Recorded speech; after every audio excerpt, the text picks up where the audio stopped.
You're having a good time getting some valuable information. Hopefully, we'll be able to give you some information that's real useful to you.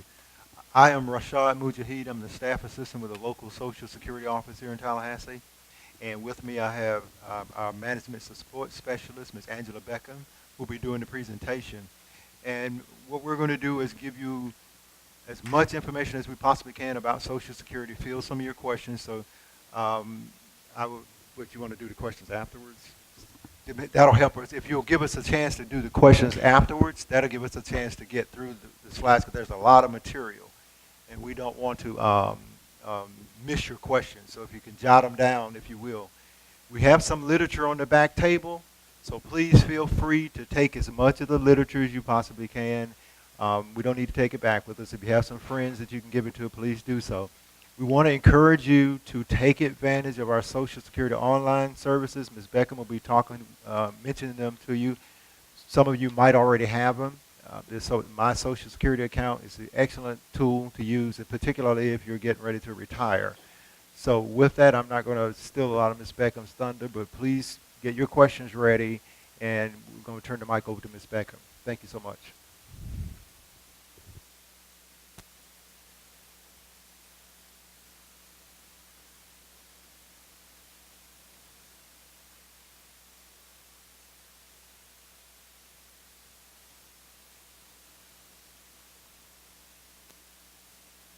Testing. Hear me okay? All right. Yes, we're ready. Are you guys ready for Social Security? All right. Let us slide up. All right. So for more than over 80 years, Social Security has helped to secure today's and tomorrow by providing benefits of financial protection for many people throughout life's journey. So today we're going to be talking about Social Security throughout life's journey. We are there, day one, with baby names and a gift that lasts a lifetime. We are there as you grow, protecting you and those you love. We are there when you get your first job, helping you to save for the future. We are there when you marry your sweetheart, to help secure your new life together. We are there if the unexpected happens, to help you see life from a new perspective. We are there when you start your next chapter, to make sure you get off to a great start. And we are there when you lose your soulmate, to help make sure you will be all right. We are with you through life's journey. Social Security, securing today and tomorrow. Get to know us and see what you can do online at socialsecurity.gov. So as you can see, Social Security plays a key role in everybody's life for the most part, from the time that you're born up until the time you retire, up until the time that, we leave this earth, okay? So we're with you from day one. We're with you when you start work.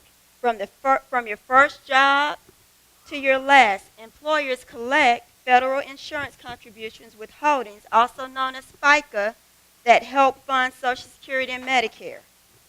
We use your Social Security number to track your earnings from your various employers throughout your lifetime.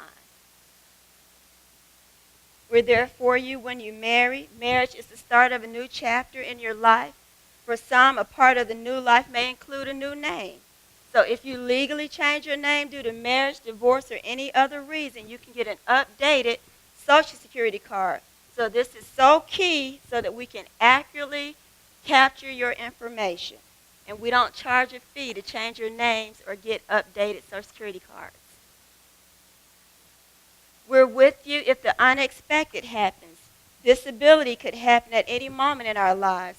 Social Security disability provides financial support to people when they need it most. We're there if you lose a loved one. The loss of a loved one can be both emotionally and financially difficult. Social Security provides benefits to help if the unexpected happens. And of course, we wouldn't miss your retirement party. When most people think of Social Security, they think of retirement benefits, with a good reason. Social Security is a lifeline for most retirees, keeping tens of millions out of poverty. We'll be, we'll be here for you, for your family, and in the future. The bottom line is that you can count on us to be there. Social Security is fully funded through 2034. Even if legislative changes are not made before 2034, we're still able to be able to pay 75% of each benefit due. I'm sorry, that was 70%. We're with you throughout life's journey, from birth to marriage and even retirement, with retirement, disability, survivors, and other Social Security benefits here to help you and millions of others secure today and tomorrow. We're with you from day one.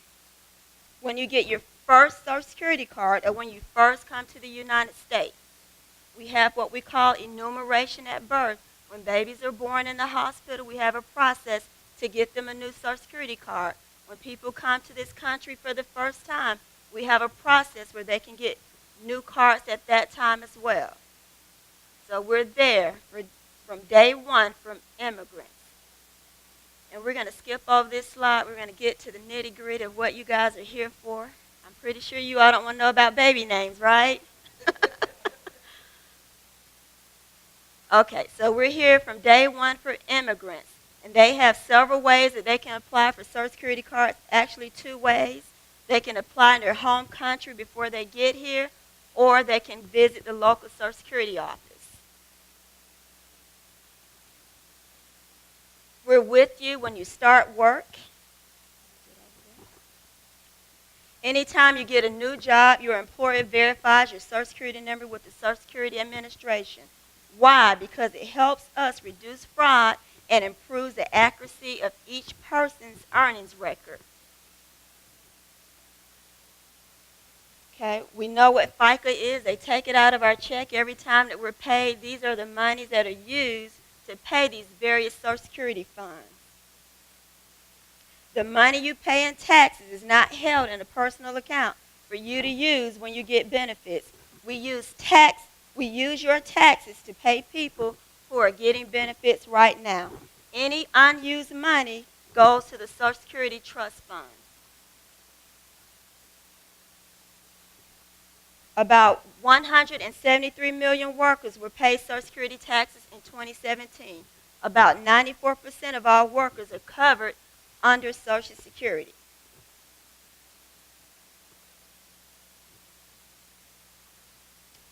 This image illustrates the number of beneficiaries that we pay. Currently, more than 1 in every 6 people in America is receiving Social Security benefits. The majority of our beneficiaries are retired. But Social Security is more than just retirement. It is a family protection plan. Almost 1/3 of the beneficiaries are disabled, dependents of disabled individuals, or survivors. Who pays for Social Security? Social Security is an intergenerational transfer system. Today's workers help pay for current retirees and other beneficiaries, not their own future benefits. There's no account set aside for your name with contributions on it.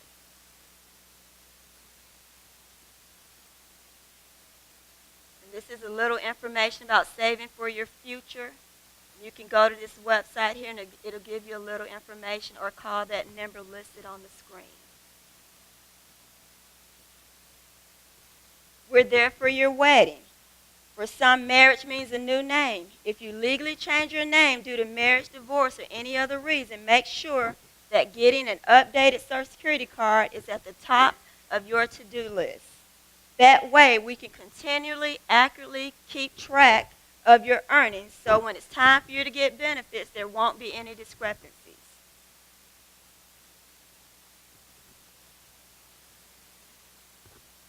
So as of December of 2016, 3 million dependents of retired workers are receiving $2.1 billion in Social Security benefits each month. At the same time, 1.8 million dependents of disabled workers were receiving $640 million in Social Security monthly benefits. You can find more information about benefit planners on our website listed at the bottom of this slide. As a spouse who has not worked or who has low earnings, they can be entitled to as much as 50% of the worker's benefit that has paid into Social Security. If you're eligible for both a spousal benefit and your own benefit, we always pay your own benefits first. If your benefits for a spouse are higher than your retirement benefits, you'll get a combination of benefits equaling the higher spouse benefits. For instance, if your spouse gets $1,000, you can get up to 50% of that. If you can only get $250 on your own record, we can pay you up to $500 or $250 additional benefits on your spouse's record. So a spouse can get up to 50% of the worker's benefit.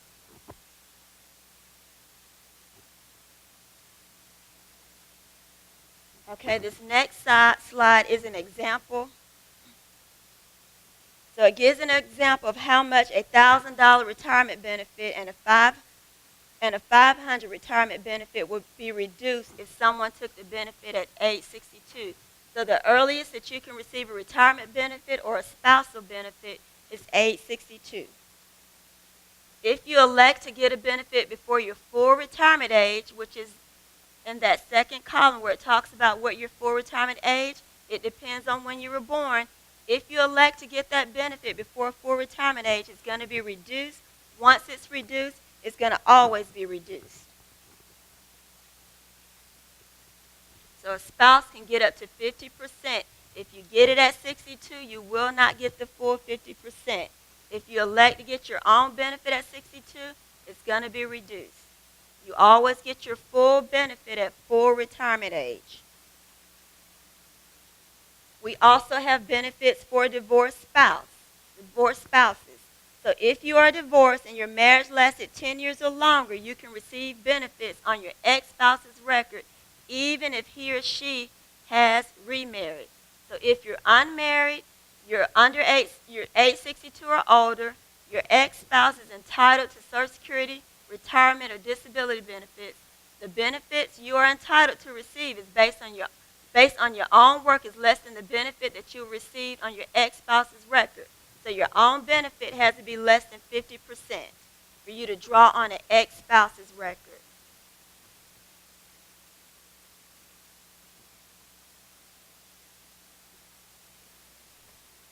We also have this rule called Dean Fowling. There was a change in the law in January of 2016. And the law says now if you become eligible for Social Security benefits both as a retiree and as a spouse or a divorced spouse, and you want to go ahead and claim your benefits, you have to file on both records. And this is called Dean Fowling. And there are no exceptions to this rule. Sometimes people come in and say, I want to file on my spouse's record. But they're eligible on their own record. You don't have an option. You have to file on yours first. And then if you're eligible for anything on your spouse's record or ex-spouse's record, we'll pay you the difference. So you have to file on both at the same time. And there are two exceptions. If you receive what we call child in care benefits, that basically means you have a child that's drawing a Social Security benefit on the spouse's record and they're under age 16, or if that child has been declared disabled based on Social Security rules before age 22. Those are the two exceptions to that rule. We also have another provision called voluntary retirement. If you take your retirement benefit and then you ask us to suspend it to earn what we call delayed retirement credits, your spouse or your dependents, excluding divorced spouses, generally will not be able to receive benefits on your Social Security record while your own benefits are suspended. And this rule actually changed at the same time the Dean rule changed in 2016 as well. So basically what it is, people are full retirement age and they decide, I want my benefit to increase. Anytime you receive a benefit you elect to receive a benefit after full retirement age up into age 70, it has the potential to increase by 8% every year, and it will cause you to have a higher benefit. So some people elect to voluntarily suspend their benefits. Okay, we have this provision called government pension offset. Basically, it's a type of benefit reduction that affects some spouses or widow or widowers. If you receive a government pension based on work not covered under Social Security, your Social Security spouses or widows' benefits may be reduced. And will reduce your Social Security benefits by 2/3 of your government pension. This only affects spouses, widow, or widowers' benefits. This provision is called government pension offset. And here is an example here. For instance, if someone receives a $1,200 non-covered pension, 2/3 of that pension will be $800. If their Social Security spouses or widow's benefit is $750, we will not be able to pay them a Social Security benefit in this example. If the Social Security spouses or widow's benefit equals $1,000, we would be able to pay them $200 as a Social Security benefit. Mind you, even in this, if you're not full retirement age, it's going to cause whatever benefit you get from Social Security to be reduced.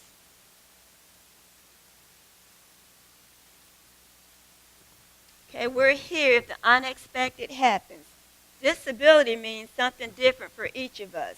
More likely, you know someone who has a disabling condition, whether it be physical, mental, or both. Social Security benefits, disability benefits, provide modest coverage for severely disabled workers and their dependents, including wounded warriors. For many of our beneficiaries, their monthly disability payment represents most of their income. So we're going to discuss the definition of disability for Social Security purposes.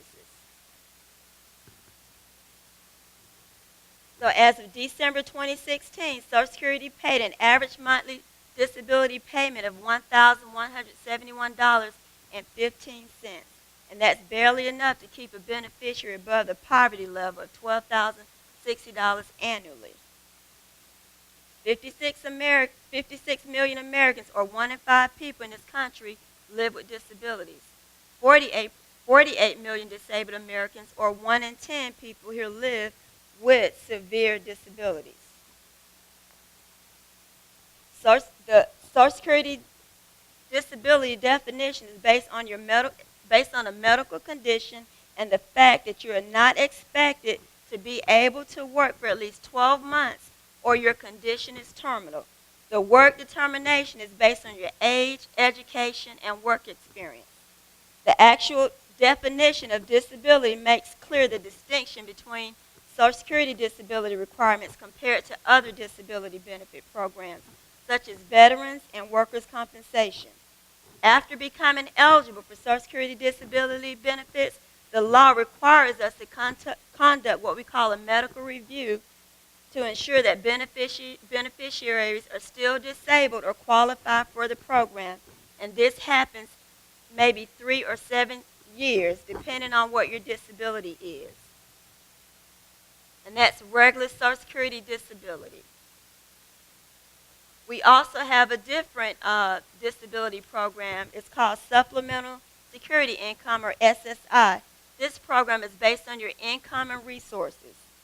People who are disabled, blind, they can receive these benefits. And these people do not have to pay into Social Security to receive what we call SSI, or Supplemental Security Income.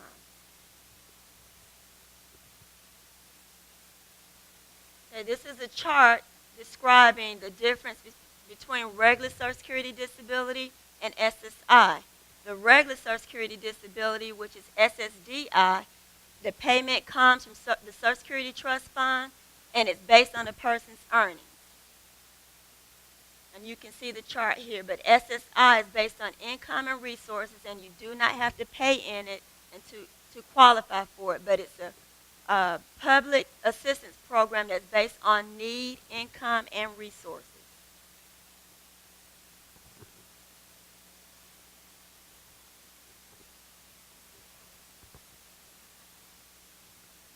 So a disability evaluation under Social Security.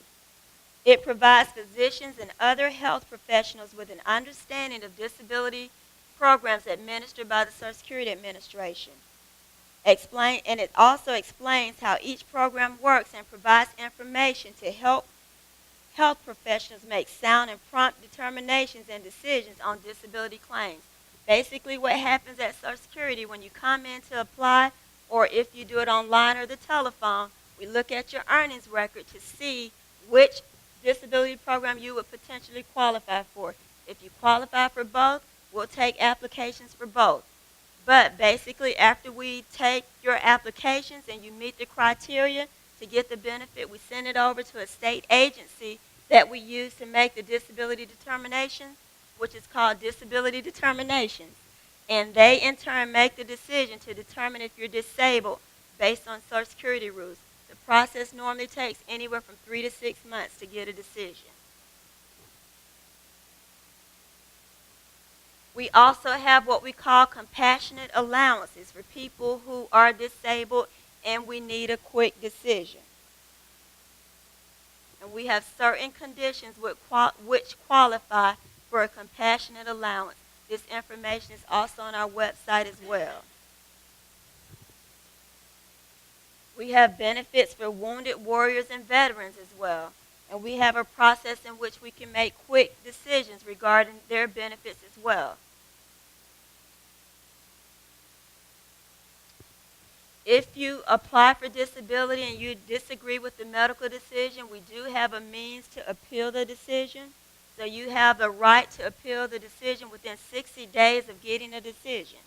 We actually have several levels of the appeal process. If you were to apply for disability, you want to make sure you go through all the levels of the appeal process. We have what we call work incentive programs. Basically, when people are found to be disabled based on Social Security rules, our goal is for them to be able to work again if they would like to. So we have what you call work incentives programs. So they can go back to work, but we have certain criteria that we require if the person is going to go back to work. All right, so what's new in 2017? So when we talk about disability benefits, one of the criteria that's used to determine if someone is disabled, in particular if they're still working. If you're working and you make over a certain amount of money, you're not considered disabled based on Social Security rules. And that amount of money that we're speaking of, we call it substantial gainful activity. So if you were to say that you're disabled and you're currently making $1,170 in 2017, you wouldn't qualify for Social Security disability benefits. If a person is blind, if they're making $1,950 or more, they wouldn't be considered disabled for Social Security benefits as well. So when someone is disabled and they're found to be disabled based on Social Security rules, we give them what they call a trial work period, and that amount for 2017 is $840 a month. We also, for SSI, the most that a person can get in the SSI benefit is $735 for 2017 for an individual and $1,103 for a couple.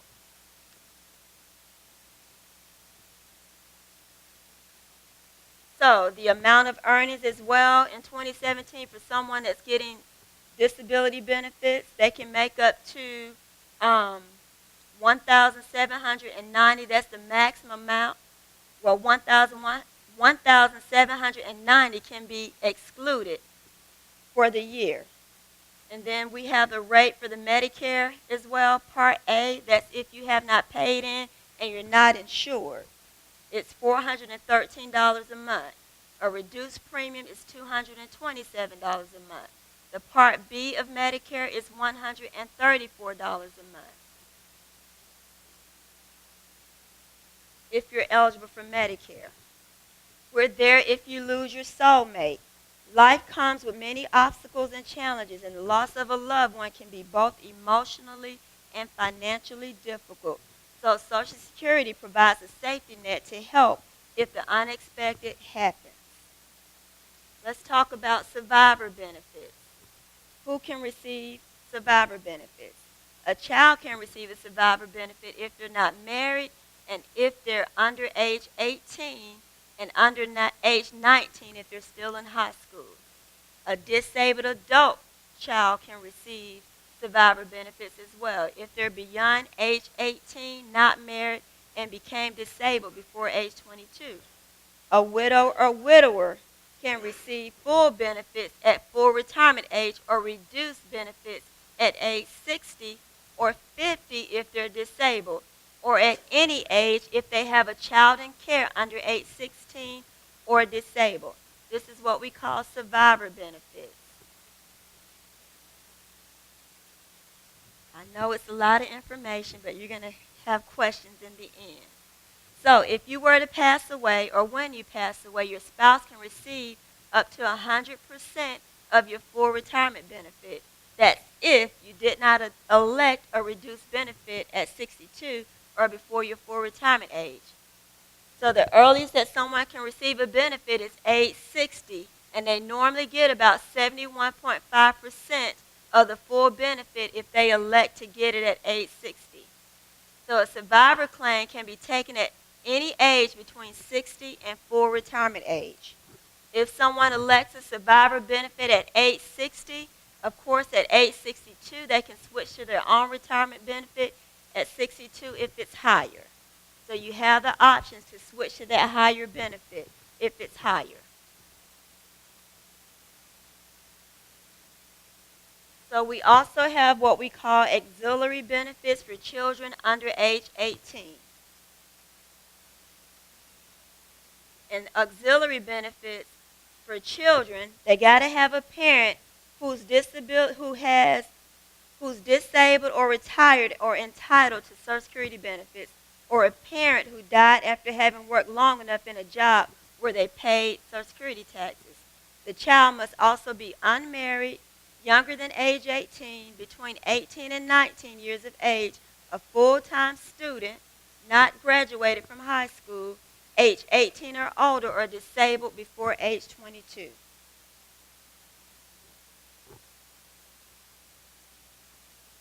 We also have other survivor benefits. We have parents' benefits. For a parent who is age 62 and was receiving at least one-half support, financial support from her son or daughter who died, we can pay what we call parents' benefits. We also have what we call the lump sum death payment, which is a one-time payment of $255 that we can pay to the spouse of someone who passes away or their minor children. So some of you may have seen a misleading TV advertising that implies that this is the only survivor benefit we pay. So we pay more than the $255. So this is a comparison of a spouse's benefit that is alive or a survivor or death benefit. So with someone alive as a spouse, they can start receiving a benefit as early as age 62. And they can get 50% at FRA or less if you start prior to full retirement age. FRA is full retirement age. So any benefit that you receive before full retirement age is going to be reduced. And if you continue to work, you're going to be subjected to what we call an earnings limitation. So as a divorced spouse, they qualify if they're married to someone for at least 10 years or more. As a survivor benefit, the earliest that you can get a survivor or widow's benefit is age 60, up until full retirement age. So if you elect to get it at 60, it's going to be about 71.5%. If you wait to full retirement age, you'll get the 100% of the benefit if the person did not elect a reduced benefit. Same as a spouse's benefit, you would to have at least, if you're a divorced spouse, you have to be married to the person for at least 10 years or more. If you're currently married to the person, the requirement is 9 months. And we do have some exceptions to that rule as well. Okay. So you can switch, if you elect a retirement benefit, again, you can switch to your own benefit at 62 if it's higher than that survivor benefit. All right, so we wouldn't miss your retirement party. When most people think of Social Security, they think of retirement benefits. Social Security is a lifeline for most retirees, keeping tens of millions out of poverty. In this next section, we're going to talk about retirement benefits. So as of December 2016, 41 million workers were receiving $5.6 billion in Social Security benefits per month. At the same time, 3 million dependents of retired workers were receiving $2.1 billion in monthly Social Security benefits. How do you qualify for retirement benefits? By earning what we call credits. When you work and pay into Social Security, you need 40 credits or 10 years of work, and you must be at least 62 or older. One credit in 2017 is $1,300. So you have to have worked and earned $1,300 to earn one credit. The maximum credits that you can earn per year is 4 credits. So in order to get 4 credits for 2017, you would have to at least earn $5,200.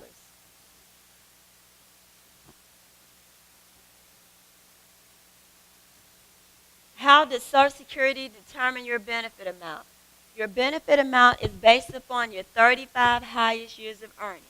So we take your earnings over your lifetime and we use your highest 35 to determine what your monthly benefit will be. And we use what we call average index earnings. We do have some pamphlets on the table if you would like to see how that works, but everything is electronic now. You can get on the phone and call the local Social Security office. They can put your information in the computer, and it's a quick number that we can give you. Also, it's imperative for you to check your Social Security earnings record because the earnings on the record determines what your ongoing monthly payment is. We do still send out the green and white statements, but you can go online and create a My SSA account to check your earnings and verify to ensure that they're accurate. If you have not checked your earnings thus far, you want to go on and check them so when it's time for you to draw your benefits, we can have accurate information and give you a good computation. Okay? So what is the best age to retire? So it really depends on the person. Everybody's scenario is a little different. It depends on if you need the money right now or if you want to wait till later. Some people are still working. They're full retirement age. They don't need the money right now, so they decide to wait past 62 or past their full retirement age to get a higher benefit over their lifetime. Some people choose to retire and elect to get their benefit at 62, but everybody's situation is a little different. And this example in this chart is, it assumes that a benefit of $1,000 at full retirement age. So on the bottom half, it shows what that benefit will be at 62. So that person would only get $750 if their full retirement age is 66. So if they wait past full retirement age up into age 70, they can get the $1,320. That's what we call from 66 to 70 delayed retirement credits, where it has the potential to increase by 8% every year up until 70. So it really depends on everybody's individual situation. So just remember, when you elect to start receiving your benefits, it's a personal choice, and no one answer fits anybody's situation. Oftentimes we have people come in telling us, well, my friend said this, or this happened with my coworker, or whomever. But you want to call us and get your own individual information because everybody's situation may be a little different. And I would recommend you get your information from us, not your friends and family members, because their situation may be a little different. Okay. Some factors that you should consider when deciding your best time to retire: your current cash needs, your health and family longevity, whether you plan to work in retirement, whether you have other income sources, your anticipated future financial needs and obligations, the amount of your future Social Security benefits. So those are a lot of things that you want to consider.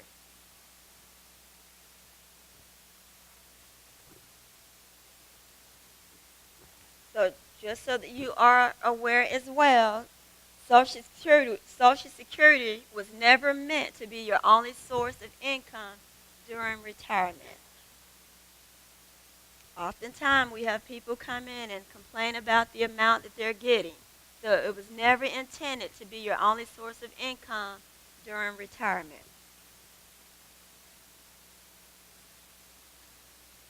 So you can go online and use what we call our retirement estimator at www.socialsecurity.gov. And you can get an immediate personalized benefit estimate to help you plan for your retirement. It's convenient, it's secure, and it's a quick financial planning tool.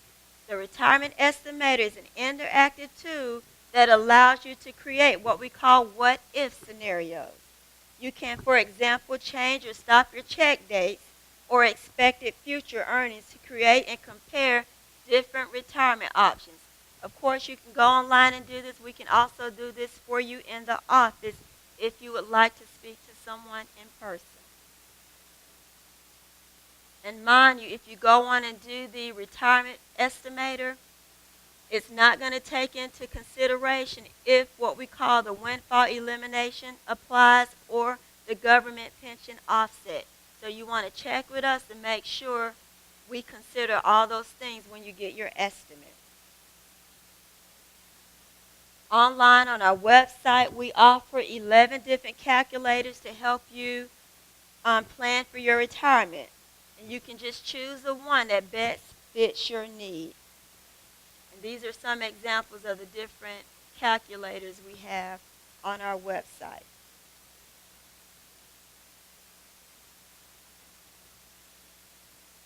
And this is an example of how we compute your monthly benefits. Remember, I explained to you that we use your highest 35 years of earnings. Some people only work 10 years. The more years you have, the potential for your benefit to be a little higher, the more years you have versus just working 10 years and earning the 40 credits. The second provision we have is called the windfall elimination provision.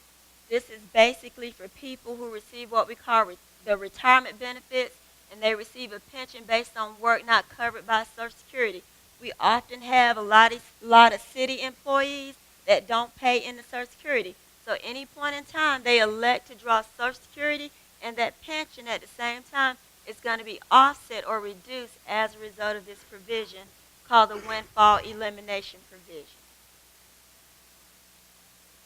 And this is an example of someone that does not have the windfall provision and someone who does.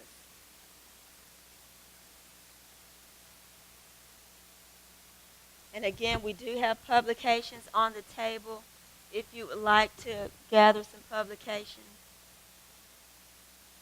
And there are exceptions to the windfall elimination provision. Basically what it's stating here, if you have 30 or more years where you've worked and earned a certain amount of paid into Social Security, you can be excluded from this windfall elimination provision if you receive that type of pension based on work in which you did not pay into Social Security.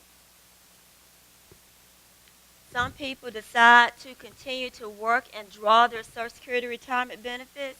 If you elect to draw that benefit before your full retirement age, you are subjected to what we call an earnings limitation. So if you're under full retirement age for 2017, if you make, the earnings limit is $16,920 for the year. Every $2 that you go over the earnings limit, you would have to pay back $1. In the year that you're full retirement age, we have what we call a higher earnings limit, which you can make $44,880 and still draw your Social Security check. And every $3 that you go over the earnings limit, you will not have to pay back $1. In the month of full retirement age, there is no earnings limitation. We also have some people that do not elect to draw a benefit in January. We do have a provision for that. I'm going to go back to that slide. So we have what we call a monthly earnings limitation for those people. So basically we take that yearly amount and divide it by 12, and that it tells us what the earnings limit is for that person who does not retire in January.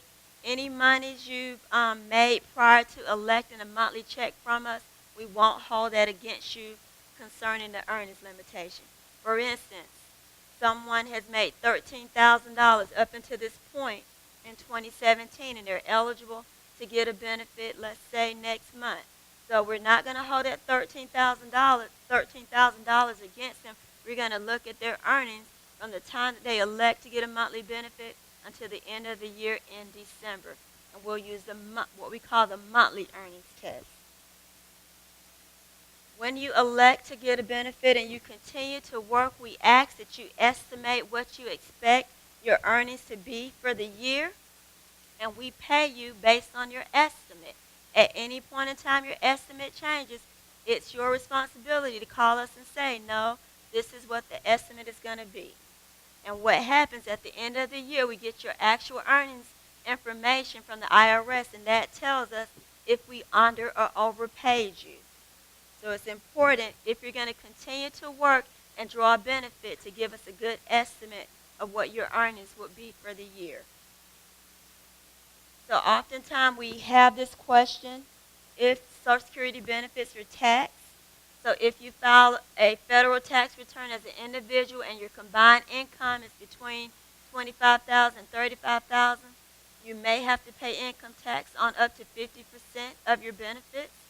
If it's more than $34,000, up to 85% of your benefits may be taxable. If you file a joint return and you and your spouse have a combined income that's between $32,000 and $44,000, you may have to pay income tax of up to 50% of your benefits. If your income is more than $44,000, you may have to pay taxes. 85% may be taxable. So as far as the tax question, we often tell people to check with their tax preparer to see if they really have to pay taxes on the Social Security or not. So this is just the formula. This information is on our website as well to help people kind of determine if they have to pay taxes or not. All right, so let's dive into Medicare after this slide. This is a little information on my IRA. If you have questions pertaining to that, you can go to the website listed or call the number listed on the slide. All right, Medicare has 4 parts. You have Part A of Medicare, which is the hospital insurance. You have Part B of Medicare, which is the medical insurance. You have Part C, which is your Medicare Advantage plans. And you have your Part D prescription drug benefits program. Okay, Part A is free. In order for you to qualify for free Medicare, you have to have your 40 credits. If you don't have your 40 credits, you can still get Medicare, but you'll have to pay for it, and it's going to cost you a little more money. So most people are eligible for Medicare at age 65. We do have people who get disability benefits. They can get Medicare after their 25th month of being on Social Security disability. We also have people who have kidney failure or ALS.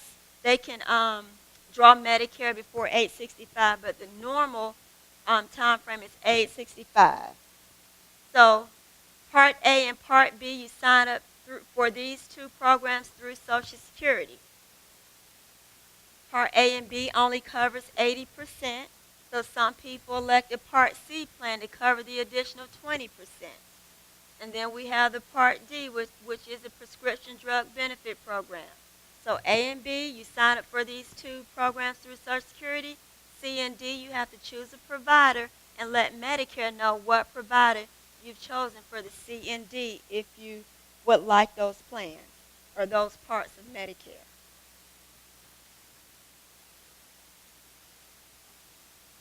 So these are the different ways that someone can be eligible for Medicare. At age 65, if they have ALS, kidney failure, 24 months after receiving Social Security disability. Also, if they have an environmental health hazard exposure.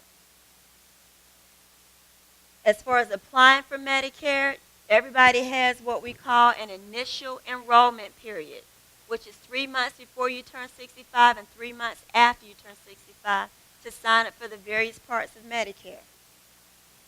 Some people are still working when they are 65 and they have health insurance based upon their current employment or their spouse's current employment. So if that is your case, you normally don't have to sign up for Medicare. So you will qualify for what we call a special enrollment period. So if you're currently working at 65, you have health insurance based on your own employment or your spouse's current employment, you don't have to sign up for Medicare. For those people that don't qualify for the initial enrollment period or the special enrollment period, they can qualify in the general enrollment period, which they can enroll between January and March of every year, but it's effective July of that year.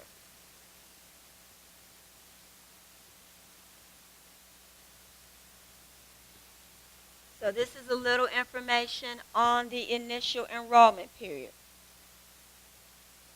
So if you sign up in the one of the 3 months before you turn 65, your Medicare Part B will be effective when you actually turn age 65.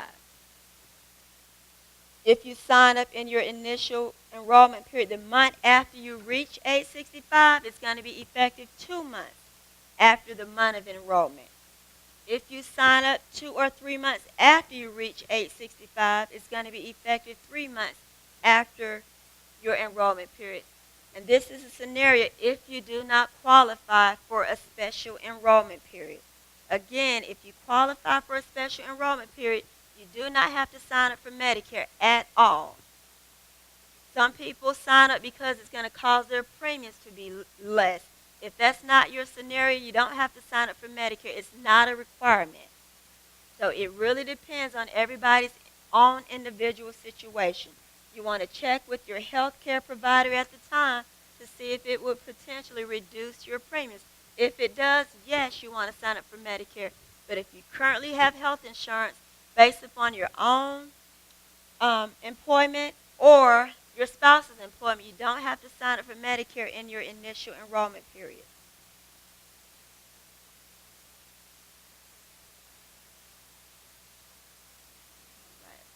So for some people who have higher income, they have to pay a little more for the Part B or the Part D of Medicare.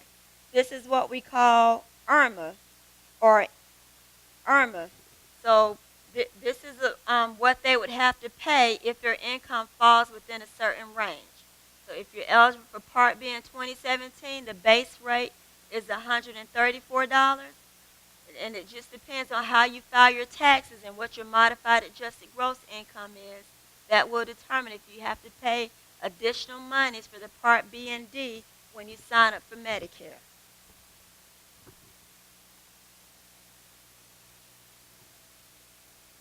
So please keep in mind that although you apply for Medicare by contacting Social Security, and we have some Medicare information on our website, it's actually another federal agency, which is Centers for Medicare and Medicaid Services, commonly referred to as CMS. So any information you want to know about Medicare, you can actually go to this website or call their 1-800 number. You can also go on and compare plans on this website as well. But you sign up for Medicare A and B through Social Security. We also have what we call the Extra Help Program, and this is for the Part D of Medicare, and this is for people who have limited income and resources to assist them with paying their Part D premiums. So if you already have Medicare Part A and wish to add Part B, you simply have to mail these two forms, the CMS 40B or the CMS L564, to your local Social Security office. This is for people who qualify normally for what we call the special enrollment period, because at age 65 you had health insurance based on your current employment or your spouse's current employment. So when you're ready to receive Medicare after you stop working for them, you have to get these two forms completed and turn them in to Social Security to allow us to know now that you want Medicare Part B.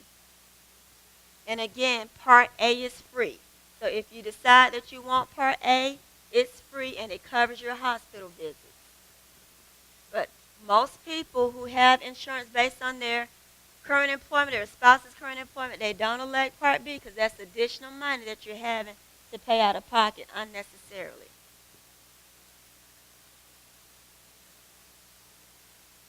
So Medicare has a free, secure online service for accessing personal information about Medicare benefits and services.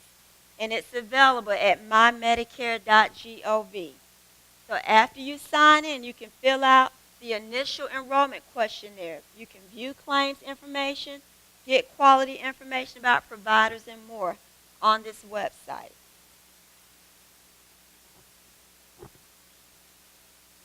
And that's at medicare.gov. So we'll be here for your family in the future. Social Security has continuously revised and transformed over time to meet the changing needs of the public, and it's fully funded again through 2034. And in this next section, we're going to look at a few life expectancy statistics. And once we're done that, we'll have our question and answer session. So it says the fertility rate in 1920 was about 3.2 children for all women of childbearing age. However, the rate declined dramatically during the Depression. Then after World War II, a major increase in the fertility rate took place.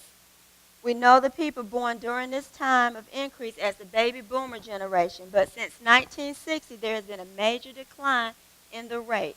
This means there will be fewer future workers to support this large generation of baby boomer retirees. Because of changing demographics over the years, we have seen the ratio of workers to beneficiaries change. Here on this chart, a man reaching age 65 today can expect to live on average until about age 84.3. A woman turning age 65 can expect to live on average until age 86.6.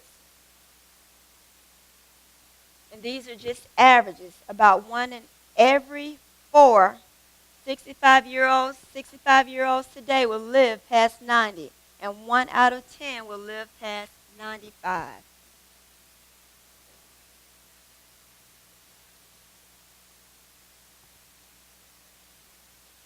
When you work 85 cents for every Social Security dollar you pay goes to a trust fund that pays monthly benefits to current retirees and their families and to survivors, spouses, and children of workers who have died.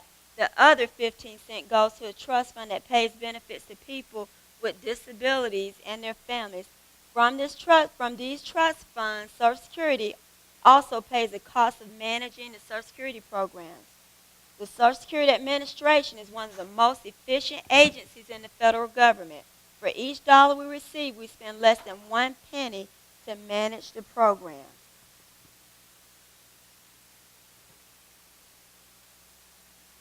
How do you apply for benefits? You have 3 options to apply. You can apply online, or you can apply by phone by calling our 1-800 number, which is listed here. It's open from 7 to 7, Monday through Friday, or you can apply at the local office. And the number to the local office here is 866-248-2088. Again, that number is 866-248-2088. And you can apply within 4 months of when you want your retirement benefits to begin. So it's really your choice how you want to apply, online, by phone, or in person at the local office. 866-248-2088 is our local office here in Tallahassee. Sure. And you can also go to our website. You can use it from a computer, your tablet, or even your smartphone. And it has excellent retirement tools.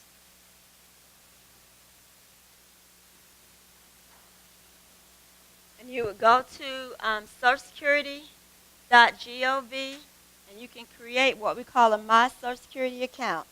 In order for you to create a My Social Security account, you need, you have to be a citizen, a valid email address, and you got to be 18 or older. You cannot create a My SSA account for anybody else. And you may not be able to create a My SSA account if you have electronically blocked your Social Security information, if you moved or recently changed your name, or if you have a freeze on your credit report. So if you're not able to go online and do it, we can assist you at the local office. So what can you do with the My Social Security account? If you receive benefits or have Medicare, you can request a replacement Social Security card. If you meet certain requirements, you can get a benefit verification letter as proof that you're getting benefits. You can check your benefit payment information and your earnings record. You can change your address and telephone number. You can start or change your direct deposit of your benefit payment. You can request a replacement Medicare card, and you can get a replacement 1099 or the 1042. If you don't receive benefits, you can request a replacement Social Security card if you meet certain requirements. You can check the status of your application or an appeal that you have pending. You can get a benefit verification letter as proof that you're not getting benefits. And you can get a Social Security statement to review, that green and white statement that I referred to earlier that we still send out. Okay, how do you open a My Social Security account? Of course, you go to our website, you select sign in and create an account, you provide some information to verify your identity, and you choose a username and create an account. That's simple. And again, if you're not able to do it online yourself, you can also come into the local office and we can assist you with creating an account. So, hopefully you've seen today's presentation how Social Security touches many key life events with different retirement, disability, and survivor benefits to help secure today, tomorrow for many people throughout life's journey. So our goal today is to give you information to inform you so that you're able to make the best informed decision for yourself when it's time for you to retire. So at this time, if you have any questions, I'll be happy to answer your questions. Yes, ma'am.